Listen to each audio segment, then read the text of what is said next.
Hello everyone, today we're going to be talking about the British monarchy and why I think it should be abolished. That's right, I want to fire the Queen, and him, and all the little children royals as well. They're all fired, pack up your things, so long your services are no longer required, sort of thing.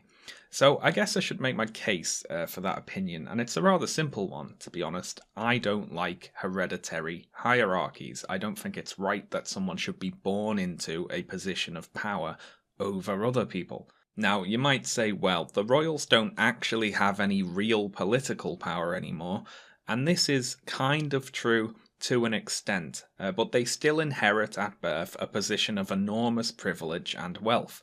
And this is in a country where the Conservatives' austerity politics have led to continued increases in food bank usage, cuts to child welfare have led to an increase in the number of children living in poverty, and so on. And it is completely indefensible to me that one child could be born into a manufactured poverty while another could be born into the wealthy royal family. Now, one of the ways the royals do still have some political power is via the Queen's speeches, such as the state opening of Parliament, in which she reads a statement outlining government policy. My ministers will continue to bring the public finances under control so that Britain lives within its means, and to move to a higher wage and lower welfare economy where work is rewarded. That's a clip from the state opening of Parliament 2016 there, where the Queen read out a pro-austerity speech while sitting on a golden throne and wearing a hat with 2,900 precious gems in it, including one of the largest diamonds in the world. Now, nobody wearing this hat should be able to say Britain should have to live within its means without getting sucked into an irony black hole. The royals are wealthy and privileged not because of anything they've done to earn it, but because they were born into it at the expense of others, and this is wrong. Now, okay, if you're a regular viewer of my channel, I'm probably preaching to the choir here. You're probably on board with me being outraged about the country having to bear the enormous cost of this one particular family who did nothing whatsoever to earn it. Well, this video is not really aimed at you, I'm sorry to say. This video is aimed at people who, when I mentioned the enormous cost of the royal family, scrolled down to the comment box and started typing, actually, I think you'll find the royals bring in more money than they cost us. Yeah, they're a benefit to the economy, it turns out. Haven't you seen that CGP Grey video? The true cost of the royal family explained. It's really interesting, you should check it out. So, this video. This is what I want to talk about today. Now, before we get into it, I just want to state that I'm not attacking old CGP Grey here. Often on my YouTube channel, I talk about Nazis and alt-righters and fascists and racists, and I just want to make a note here to say CGP Grey is, to the best of my knowledge anyway, not that. I have in the past enjoyed several of his videos, and I've often shared his video on gerrymandering in particular, which is a really useful, easy to follow visual explanation, and I'd actually encourage you all to give it a look, so I'll link it below. So why am I responding to this video today? Well, the fake answer is that it's got 4.5 million views, it's the top hit on YouTube if you search for royal family cost, and it's spreading a bunch of easily disprovable lies and oversimplifications. The true reason, though, is that back in my pre-YouTube days when I was reduced to arguing unseen on dying internet debate forums, any mention of the cost of the monarchy would inevitably see someone post this video, and then we'd all have to argue about whether it was right or wrong all over again. These days, though, I have a YouTube channel and a platform, and I'm going to use it self-servingly to get the last word in and retroactively win all of those arguments. I'm in mad scientist mode here, full disclosure. They'll see, they'll all see, and all that. Back to the present day, let's compare the profits and losses by using a tenner to represent £10 million. The cost to maintain the royal family today is £40 million per year, but the revenue paid to the UK from the royal lands is £200 million per year. 200 million in revenue, subtract 40 million in salary costs equals 160 million pounds in profit. That's right, the United Kingdom earns 160 million pounds in profit every year from the royal family. So then, first off here, I'd like to admit a bit of bias. Even if these numbers were remotely true, I'd still support abolishing the monarchy, such is my disdain for hereditary positions of power. Luckily for me, though, they're not remotely true. There are massive problems on both sides of this equation. Let's start with the, quote, salary cost of the royal family, which CGP Grey puts at £40 million. And I should note here that this video came out in 2011, prior to the Sovereign Grant Act, which reformed the way the monarchy is paid by the government. These days they're paid a percentage of the revenues from the Crown estate. The Sovereign Grant for the last year was 76.1 million, so they've had quite the increase in the last few years, but since CGP Grey uses the 40 million figure, let's talk about that. Now the problem is, this salary cost is only a fraction of the actual cost of the monarchy. CGP Grey fails to include lots of other costs that are separate to any money that is paid directly to the Queen, such as security costs. If the royals travel somewhere, they do so with a security detail, and this is paid for by the state. The security costs for big events like Prince Harry's wedding to Meghan Markle earlier this year run into the millions, and that's all paid for by the taxpayer. The travel costs themselves are also not mentioned. If the royals go and visit somewhere to cut a ribbon or whatever, the costs for the trip fall on the local government of wherever they went. The refurbishment of royal properties is not mentioned. Buckingham Palace's ongoing renovation is estimated to cost £369 million and is the justification given for the recent large increase in the sovereign grant. So since their house needs fixing, we gave them a raise to pay for it, i.e. we're paying for it. And after all that, this 40 million figure here seems fairly ridiculous. Most estimates I've seen for the true cost of the monarchy are in the low hundreds of millions annually. And I'm being intentionally fuzzy with the figure here because when it comes to this sum, none of what I just said actually matters. Because the real problem here isn't the 40 million in costs, it's the 200 million in, quote, revenue from Crown land. Because here's the thing, if tomorrow all the royals just evaporated or fell off the earth or something, that land would still exist. It's not going anywhere, is it? It doesn't need the royals around to be present in our dimension. You know, it's not tied to their spirit or something. Without a monarch on the throne, all the trees would wither and die or something. No, the land and our ability to do profitable things with it would still be there without the monarchy. A more accurate sum here is £40 million against nothing. You know, why not kick the royals out and keep 100% of the revenue, you might ask. But perhaps that's not enough for you because you're a real greedy geezer. Why not kick the royals out and keep 100% of the revenue? Because it's still their land.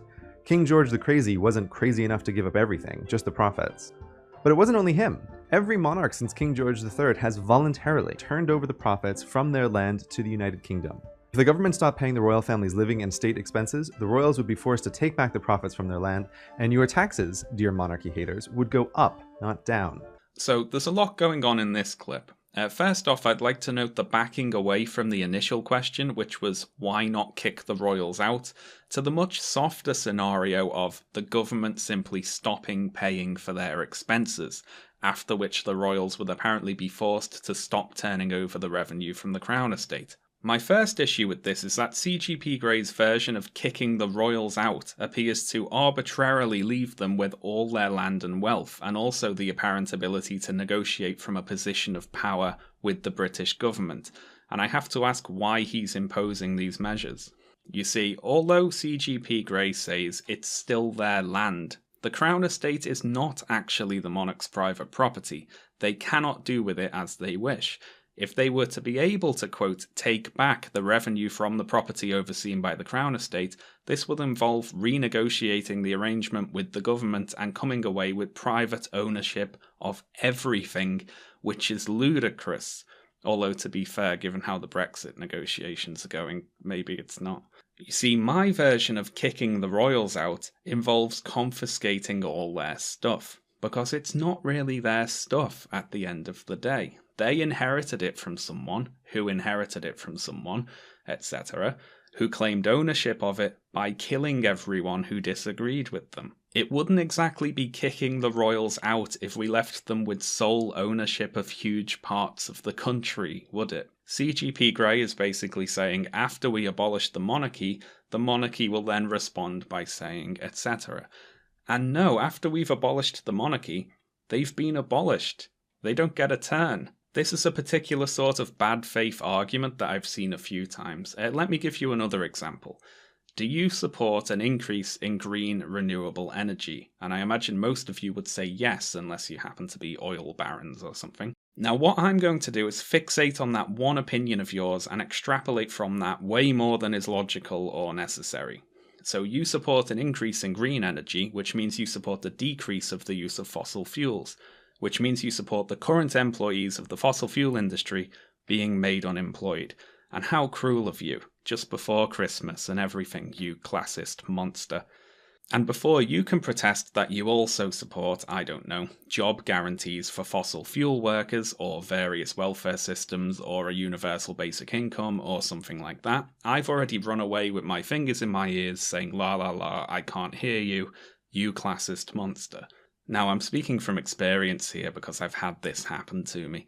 Reality isn't turn-based, however. We can support and do multiple things at the same time. So in this case, my bill to abolish the monarchy would say, we're no longer paying for the royal family's expenses, and also the Crown Estate will henceforth be publicly owned, and also the royals will lose all hereditary positions and powers, and also, if you don't like that, you can go and sit on your crown, which is now ours. So anyway, that's the land argument dealt with there. Now, the other common response to the argument that the royals cost the country is the tourism argument.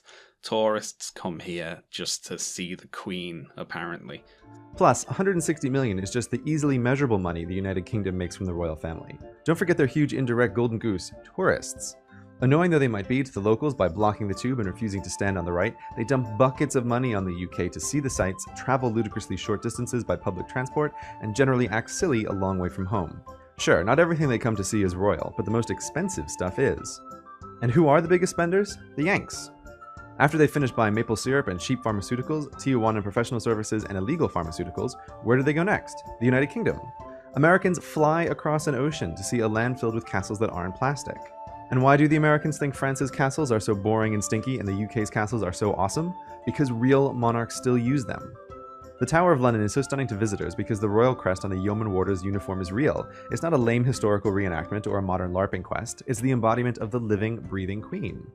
Everywhere you look, she sprinkled fairy dust on banal objects to make them magically attractive to tourists, 12 million of whom visit every year, spending £7,000 million, which suddenly makes those direct profits look like rather small change. So there's a lot to talk about right here. Where to start? So the comparison with France is particularly audacious and cheeky here, because as you might know, France makes a lot more money off tourism than the UK. In 2017, France was the #1 tourist destination in the world, whereas the United Kingdom was 7th with less than half of the number of individual tourists. The Palace of Versailles gets vastly more visitors each year than Buckingham Palace. According to a CNN travel report, in 2013, Versailles had over 7 million visitors, and Buckingham Palace had less than 1 million. So living monarchs don't seem to be that big of a tourist attraction. So how does CGP Grey get away with this France comparison? Well, he needlessly limits himself to talking about just one group of people that happen to visit the UK more than France, and that's Americans. And there is absolutely no reason to do this except to give the false impression that the UK attracts more visitors than France, when if you consider all tourists, it's not even close. Also, as a little aside here, when CGP Grey says, why do Americans think France's castles are so boring and stinky and the UK's castles are so awesome, he shows pictures of 2 castles. Now, the boring and stinky castle is the fortress of Najac in France, and the awesome castle is Mont Saint-Michel in, no prizes for guessing this one, France. They're both French castles. Well, actually, this one isn't a castle, but, you know, whatever, they're both in France. What CGP Grey has done is mix up this place with this place, St. Michael's Mount, which has a similar name and appearance, but is actually in the UK. Now, given that CGP Grey, an American, can't tell the difference between a French castle and an English one, that kind of disproves his point there.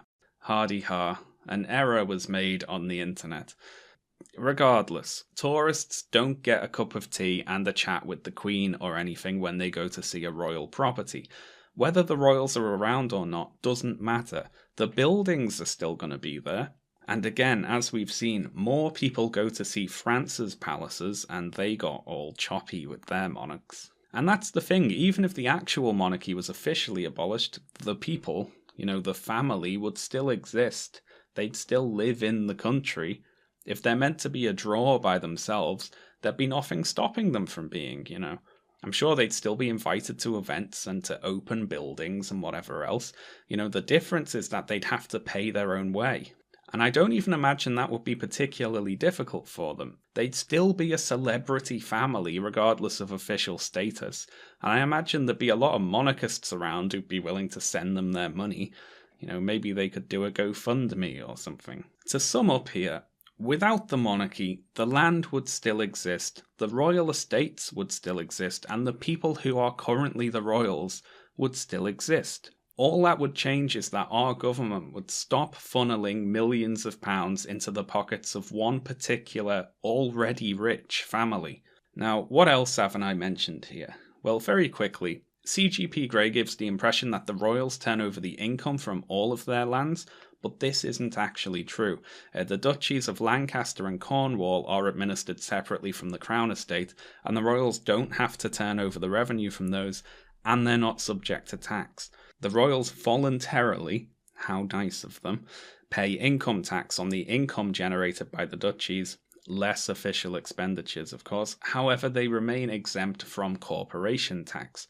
The duchies have been valued together at more than £1 billion, and this is, of course, not mentioned by CGP Grey.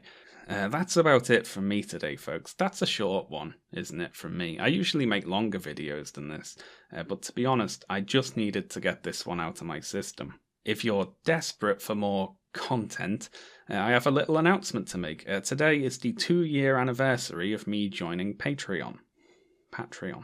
And I thought I'd do a little something fun and special for all my backers over there. But then I couldn't think of anything, so I waffled into a microphone about YouTube for 20 minutes. So if you'd like to hear me talking a bunch of nonsense for a while, head over there and take a look. Right, remember to like and subscribe and all that, and follow me on Twitter or ask me a question on Curious Cat if you fancy. Brackets, links below. Righty-ho, folks. See you next time.